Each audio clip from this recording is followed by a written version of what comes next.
Welcome to Going Underground with me, Afshin Ratansi. Every Monday, Wednesday and Saturday, we're bringing you the stories that really matter in the United Kingdom as we break through the mainstream headlines. In today's show, Muslims are a convenient common enemy, but how much further will Britain go to create an enemy that could be a useful tool for justifying global war? Plus, it turns out the Palestinians are to blame for the illegal Israeli settlements in the occupied territories, or so the press would like us to believe. And the British economy is also apparently growing. One former member of the Monetary Policy Committee tells us that means it's time to raise interest rates. For these stories and more, let's go underground. But first, a legal clause has been passed in Parliament that may have devastating consequences for all of us. Thanks to the Liberal Democrats, NHS hospitals, even those which are performing well, can be shut down to pay for the losses made by the financial services industry. Health Secretary Jeremy Hunt looks set to have sweeping powers to close hospitals after coalition MPs voted by 297 to 239 to back the transformation in the way healthcare is provided in Britain. Deputy Labour leader Harriet Harman was last week scathing about the leader of the Liberal Democrats the morning after the vote. The truth is that the Health Secretary broke the law which gave local people a say, so decided to change the law. And the Lib Dems could have stepped in and stopped it. But oh no, here's what they did instead. First they said they were against the change, then they put down an amendment, then they sold out to the Tories, and the Tories got their way again. Is there any logic to how the Lib Dems vote other than self-interest? Did you notice Health Secretary Jeremy Hunt smiling when Harman said he broke the law? It cost taxpayers more than £100,000 to unsuccessfully use the courts to thwart local people fighting to keep an A&E ward running in Lewisham Hospital in southeast London. Certainly no signs that the government thinks all those legal fees could have been better spent on public health provision. Who knows which hospital is now safe from Jeremy Hunt's axe? Following the arrest in Britain of 4 people suspected of connections to terrorism in Syria, Cressida Dick, the most senior counter-terrorism officer in the country, welcomed the rise of Syria-related arrests in the UK. But the death of Lee Rigby and the justification offered by his killers raised questions about foreign policy-related terrorism in Britain. And faced with the prospect of domestic terrorism, London Mayor Boris Johnson suggested this month that Muslim children at risk of being radicalised should be removed from their families and taken into care. So who is really to blame for extremism on our own soil? With me is Arun Kundani. He's adjunct professor at New York University. He's just written The Muslims Are Coming. Arun, welcome. Our mayor makes announcements about the fact that Muslim children should be taken into care for fear of radicalisation. What was your first response to that? Well, the first thing is the kind of factual premise behind it is totally false. So the idea that the children of extremists are likely to become extremists themselves just doesn't stand up. If you look at all of the cases of actual terrorists, they've become terrorists in spite of their parents' influence, not because of it. But beyond that, I mean, I think the idea of splitting up families, taking children from their parents, putting them into some kind of state institution, because of the ideas that the parents have, because of the ideology the parents have, is shocking, and it goes against basic principles of how you're meant to protect the interests of children. And yet, more people weren't shocked. Obviously, someone like Boris Johnson over here in London is a populist politician, so he obviously thinks he's hitting some kind of chord. He's previously said young Muslims infected by the Islamist virus. Presumably people like that, otherwise he wouldn't be saying things like that. Well, these kind of statements have become banal now, right? They're just not seen as shocking at all. And the reason for that is because we've had probably about 20 years now of so-called terrorism experts and officials and pundits and commentators telling us a kind of theory of why terrorism happens that is basically false, but has been circulated time and time again. And it's exactly this idea that Boris Johnson invokes when he talks about this idea of a virus of extremism circulating amongst young people. The idea is that some set of bad ideas is the root cause of terrorism. But all the evidence suggests that isn't the case, and that actually terrorism, the kind of ultimate root cause of terrorism, is political. It's to do with, ultimately the foreign policies of our own government. And of course, when people do raise that, they say, "Oh, you're just excusing the terrorists." Your book very clearly traces the new generation of Islamification. I don't know what the right word is. Just tell me a little bit about that. That it's not that radicalization and terrorism are not the same. Right, so we've in the last kind of 10 years, we've had this concept of radicalization emerge, right, particularly from the kind of security officials, the world of counterterrorism. And the idea of radicalization is that you can be turned from being an ordinary Muslim in a Western society into a terrorist just by coming across certain ideas and an ideology, right? And the reality is that if you look at things that way, you're just ignoring the kind of wider picture of the political contexts that generate political violence and terrorism. And I know you look at Oldham, perhaps in particular in the book, and talk about that generational difference of why children are getting, another generation's getting into Islam, as it were. Right. I mean, if you look at the history of some of these communities,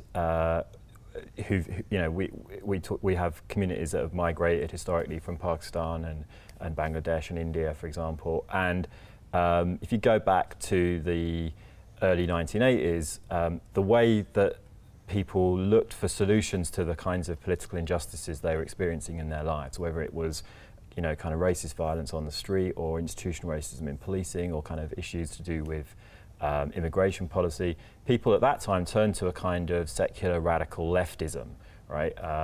That maybe had come from the Black Panther Party in the United States or been inspired by the kind of anti-colonial movements in the Indian subcontinent. And at that time, in the context of the Cold War, the fear was that this kind of left-wing radicalization was infecting young Asians in Britain, right? And the government at that time actually preferred the kind of conservative Islam that it actually sponsored as a kind of rival set of community voices. So you're talking, so there's racism, neo-colonialism, as it were, and these are the factors that right. I mean, I think if you want to understand, if you look at the biographies of the 7/7 bombers, right, from 2005, if you want to understand how they ended up feeling that it was legitimate for them to commit this act of mass murder on their fellow civilians, you have to, you can talk about their religious ideology, and that's a part of the picture, but you have to also look at the wider political context, the racism in the society they've grown up in, and the Iraq War is a huge factor here, right? So if you look at the terrorism statistics from 2003, when the Iraq War starts, to 2006, the number of terrorist convictions more than doubles in Britain. Then by 2009, it goes down again to what it was before, right? The only way to make sense of that is to think about that context of foreign policy. We have millions of people come out onto the streets in 2003 to protest against the impending Iraq War, calling for Britain not to be involved in it. A lot of people optimistic. They think that in a democratic society, that number of people on the streets is bound to pressure the government to withdraw from this. It doesn't happen. In that context of a kind of political failure in our society and a political defeat, actually, it's exactly the kind of context that historically, time and time again, we see giving rise to terrorism. And it's those precise liberals that were on that demonstration that are horrified by well, we're all horrified by 7/7 and so on, that have also started to say, look, this dangerous radicalization in these communities, it must be stopped. The mosques preaching hate. Right. I think it's been much more comfortable. But that is the case. I think it's been much more comfortable for a lot of liberals to think that this is all the result of some kind of crazy alien religious ideology, than actually to face up to, the role that that actually our politics and this society's politics has caused. Right, it's easier to blame religion than politics here, and that's I think been a large part of why liberals have focused in on this concept of radicalisation. And you make the case, as if it need to be made, but it probably does, that Islam and the state, those relations, because that's the thing you'll see in The Guardian or the independent newspapers, the left-leaning, certainly the Labour Party people, that there is kind of something problematic about Islam as a religion. Right. It doesn't understand state and jurisprudence. Yeah, so this is I mean, the kind of, the standard narrative that you get from liberals is that, and conservatives, is that Islam, by its very nature, is a religion that will not constrain itself to the private sphere, but it always wants to take over the political sphere, take over the state. It doesn't have, the kind of church-state separation that Western liberalism is supposed to value, right? The reality is that there's always been going back more than 1,000 years, there's been de facto separation of religion and politics in Islam. Right? Just 1,000 years then? Just 1,000 years, yeah. But more importantly, how people, you can't understand religion by thinking about some kind of core essence to it that kind of always plays out time and time again. So this is the mistake that liberals tend to make, is they think, okay, here's Islam and it's always the same, and it just kind of corrupts people into behaving in certain ways. Whereas how Islam gives you a broad moral framework, but how you actually apply it depends on the context you're in, right? And in a political context of, think about the Middle East in the 20th century, the political context of all kinds of injustices taking place. People obviously try and mobilize their religious belief system in order to try and make sense of that, right? And so it's for me, the religion isn't really the ultimate cause here. What's the ultimate cause is the political context. And the standard argument is that if you start to talk about foreign policy, you're excusing the people that beheaded Lee Rigby. Right. If we want to create a society where we don't have a problem with terrorism, we need to understand what causes it, right? And we can't do that if, as soon as we ask questions about causation, we get into this thing of any possible attempt to explain causation inevitably implies excusing it, right? That's just not going to get us anywhere. And obviously, individually, anyone who uses violence against civilians has to be, absolutely condemned, right? But if we're going to do that without hypocrisy, we also need to condemn the violence against civilians that states carry out as well, right? And so, I find my position much more consistent morally and much more intellectually and morally responsible than people who take the view that we just need to think of terrorism as this kind of morally reprehensible act and stop the conversation there. But there's no way any 90% of, well, certainly mainstream media will ever define terrorism as the actions in Iraq. So terrorism will be confined to 7/7 and the killers of Lee Rigby. Right, absolutely. And the word terrorism is always involved. It's an inherently political term, right? It always involves a political choice of saying certain kinds of violence are unacceptable and to be morally condemned, but then kind of in the background there's other kinds of violence that are just considered rational, normal and necessary, and so we don't talk about those, even if by any objective definition of terrorism they would also count as terrorism. The kind of standard definition of terrorism is the killing of civilians for political ends, right? And so by that definition, the thousands of civilians who are killed in Pakistan and Yemen and Somalia by drone strikes are also victims of terrorism. Arun Kundani, thank you. Thank you very much. It may be St. Patrick's Day, but not everyone wants to celebrate the luck of the Irish. Join us after the break as we find out that, not content with US attempts to destabilize democratically elected regimes around the world, Rupert Murdoch has set his sights on Northern Ireland. And how to get government-approved free labour in the workplace with just a few words. These stories and more coming up. Read all about it, or not. We all know the internet is killing newspapers, but is there any limit to what they'll do to get readers? Here at Going Underground, we don't think the public should be misinformed, so catch our breaking views on the past week's breaking news. David Cameron condemns barbaric missile attack on Israel. The Barclay Brothers Telegraph newspaper abandons any pretense of impartial coverage by only reporting pro-Israel voices in an article on the visit of the Prime Minister to Jerusalem. The journalist Matthew Holhouse felt no need to qualify or report that there may be another side to the story, quite unreflected by Cameron saying Palestinians had rebuffed an offer to freeze illegal Israeli settlement building. Come to think of it, there was no mention of Palestinian casualties caused by Israel's bombardment of Gaza. Is a great white shark heading for Britain? Killer fish spotted just 1,000 miles off the Cornish coast, and it could arrive in 3 days. Viscount Rothermere's Daily Mail is seriously worried about the prospect of an illegal immigrant. Lydia didn't make an appearance in the allotted time, but the article itself admitted she could be headed towards the Mediterranean or Africa. Venezuela's anti-government protesters settle in for the long haul. Another week, another Guardian story aimed squarely at supporting the UK and US government's foreign policy of trying to destabilize the Bolivarian revolution in Venezuela. No mention in this article of how the anti-government protesters who tried to overthrow the United Socialist Party of Venezuela last time turned out to be back to the hilt by the USA. Cost of the peace process is more than some free oysters. Rupert Murdoch's Sunday Times was never keen on the Irish peace process, so it is perhaps fitting that in the very month of St. Patrick's Day, the paper dredges up the past for an incendiary news piece. Apparently, a former IRA man now sells oysters, and we should begin a new war with Irish Republicans as soon as possible. Controlled by Iran, the deadly militia recruiting Iraq's men to die in Syria.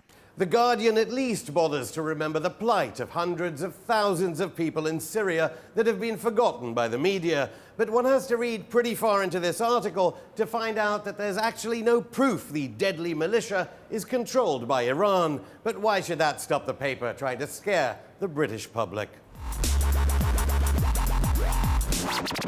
To the relief of those with mortgages, Mark Carney, the governor of the Bank of England, indicated last week that interest rates do not need to be raised just yet. He said he was not overly concerned about the economy overheating.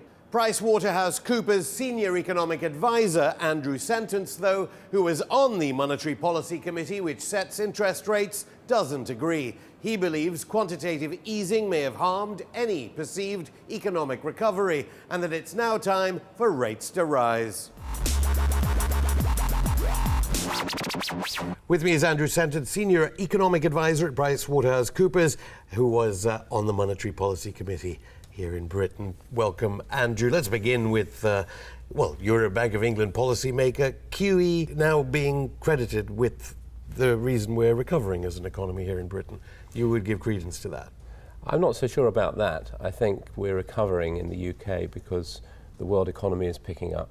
And because we have good, I think, fundamentals in large parts of our economy, a flexible labour market, and confidence is coming back. So quantitative easing was a drain and the reason for a greater deficit, or it actually did something? Quantitative easing was very important in 2009 when I was on the committee, and I was a big supporter of it. I think later on, during the Euro crisis, it didn't really address the problems that the UK economy had, which was high inflation was squeezing disposable incomes, and we had the Euro crisis. Quantitative easing didn't do anything for those two problems. The media reports exaggerated when they say that you think it may have indeed slowed the recovery?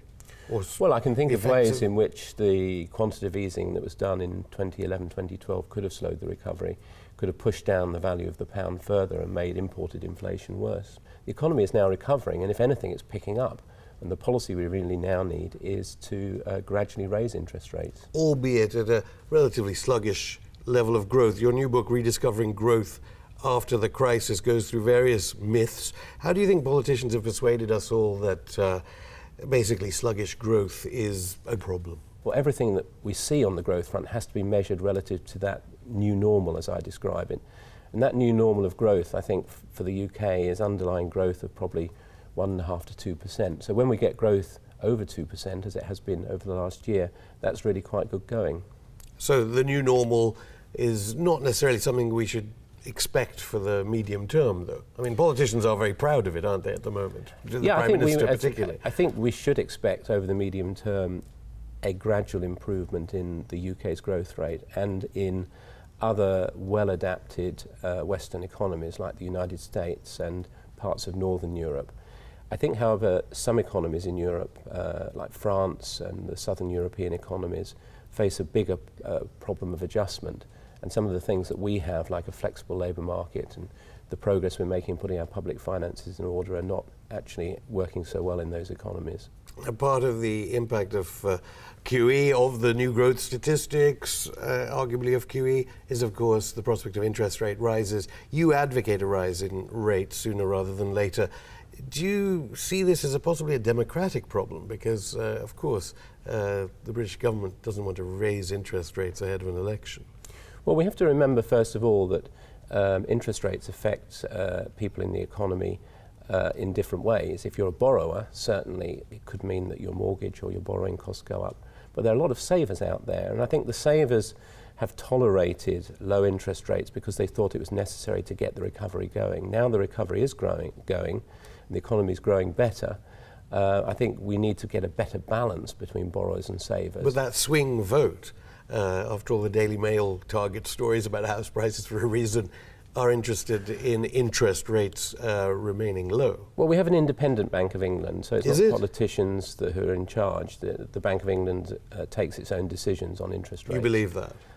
Yes, I served on the Monetary Policy Committee. I didn't see any political interference. I think the issue that the MPC has is that the prevailing mood has been conditioned by what's gone on over the last 5 years, and we're beginning to get accustomed to these very low levels of interest rates. Now, I see that as quite a dangerous thing, because it means that if we carry on in this zone of very low interest rates for a long time, it'll be an even bigger shock when interest rates start to rise. So we need to prepare the ground, and we should already have been preparing the ground through forward guidance. That's obviously not what the Bank of England governor thinks. That's not what the Bank of England governor thinks, but we have a 9-person Monetary Policy Committee in order to get an active debate on the right policy. If I'd been on that committee, I would have been arguing for a policy of gradual interest rates, not such that would destabilise the recovery, but so that we could gradually get the balance back between savers and borrowers. As maybe some members are arguing, of your former colleagues, but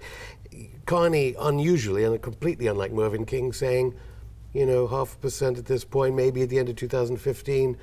Do you think he could have been appointed Bank of England governor if it wasn't for these kinds of dovish ideas on interest rates? Well, it's a 9-member committee, and all members have their own vote. I think one of the drawbacks of forward guidance, it perhaps stifles the scope for disagreement. And I think the forward guidance that the committee should have been geared around a sort of strategy for gradually raising interest rates rather than trying to hold them down. Presumably he's as philosophical as you are in your new book. Why do you think he judges it differently, and presumably thinks, therefore, the housing bubble is quite a good part of this sluggish growth? Well, I think thinking has been conditioned by the way the economy has been over the last few years. And the thing about monetary policy, it's a flexible tool which can adapt to the changes in the economy. A year ago, perhaps if you're looking at the UK economy, you might have said, well, it's difficult to conceive that interest rates will rise at any time soon. But the recovery in the economy, the way the unemployment rate has come down, has taken people by surprise, and monetary policy needs to adjust. But are those real jobs? I know in your work you talk about the excitement of 1.7 million new jobs being created, but mostly self-employed. Are they real jobs in the economy?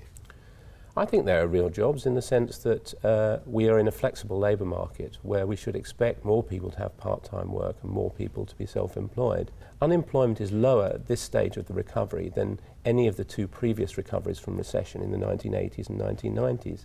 In the 1980s, it took 5 years before unemployment even started to come down in the recovery. In the 1990s, it took a couple of years, and unemployment was considerably above 7% for most of the 1990s. But people keep talking about the geographical focus of this growth, of course, and the fact that there are large swathes of the country that are not seeing that recovery, and demographics that are not seeing that recovery. But I think we can always sort of find some reason, if we're really determined to keep interest rates at these very low levels, But if you look at the evidence in a detached way and stand back, actually what you have is a growing economy where spare capacity is being taken up. The pound is still relatively weak against European currencies, which are a major trading partner. Inflation has only just come back to the target, and household finances have been getting into better shape. These are all circumstances in which we can begin to move away from very low interest rates that were put in place 5 years ago. Andrew Sentence, thank you. Thank you. The government's made unpaid internships illegal, and the revenue has recently been cracking down on those who are hunting for free labour. So it was quite surprising then to see the government trying to get around the law that they introduced. A memo was sent to Conservative MPs advising them how to avoid paying their interns. And it turns out all you need is to get creative with your writing. MPs were advised to replace words such as work and you will be expected to do with phrases like the kind of activities it would be great to get some help with. To make it even clearer, the memo said that the term intern should be replaced with campaign volunteer. The Conservative Party responded by saying that it was simply being a responsible employer, while at the same time issuing new guidelines for young interns to ensure they're properly paid, if they're not working for the Tories, that is. Join us next time as we go underground to bring you the latest beneath the mainstream from around the UK. Don't forget, you can drop us a line on Twitter at underground_RT, like our page on Facebook, or email us on goingunderground@rttv.co.uk. See you on Wednesday.